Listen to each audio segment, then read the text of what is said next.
Breaking news చూస్తున్నాం. Indian navy యుద్ధ నౌక ఐఎన్ఎస్ బ్రహ్మపుత్రలో మంటలు చెలరేగాయి. ఈ నౌకను మరమ్మతుల దృష్ట్యా ముంబైలోని నేవీ డాక్ యార్డ్కు తరలిస్తుండగా ఈ ప్రమాదం చోటు చేసుకుంది. ప్రమాదం కారణంగా నౌక నీటిలో ఒకవైపునకు వాలిపోయిందని, మంటలను అగ్నిమాపక సిబ్బంది అదుపులోకి తెచ్చారని నేవీ అధికారులు వెల్లడించారు. అయితే నౌక విధుల్లో ఉన్న జూనియర్ నావికుడు ఒకరు గల్లంతయ్యాడని, అతని ఆచూకీ కోసం రెస్క్యూ బృందాలు గాలిస్తున్నాయని తెలిపారు. మిగిలిన సిబ్బంది సురక్షితంగా ఉన్నారని చెప్పారు.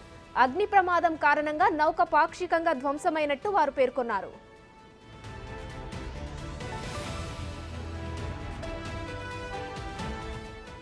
డాక్ యార్డ్లోని అగ్నిమాపక సిబ్బందితో పాటు హార్బర్లోని ఇతర నౌకల సిబ్బంది కూడా మంటలను అదుపు చేయడానికి పాటుపడినట్టు నేవీ అధికారులు చెప్పారు.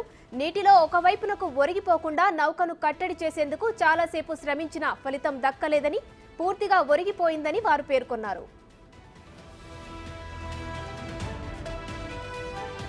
పూర్తి స్వదేశీ పరిజ్ఞానంతో తయారు చేసిన ఐఎన్ఎస్ బ్రహ్మపుత్ర 2000 సంవత్సరంలో భారత నౌకాదళంలో ప్రవేశించింది.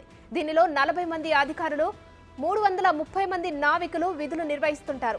5300 టన్నుల బరువుండే ఈ నౌక 125 మీటర్ల పొడవు ఉంటుంది. ఉపరితలం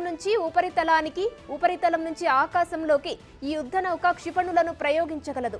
యాంటీ ఎయిర్ క్రాఫ్ట్ గన్స్ ను కూడా ఐఎన్ఎస్ బ్రహ్మపుత్ర కలిగి ఉంటుంది.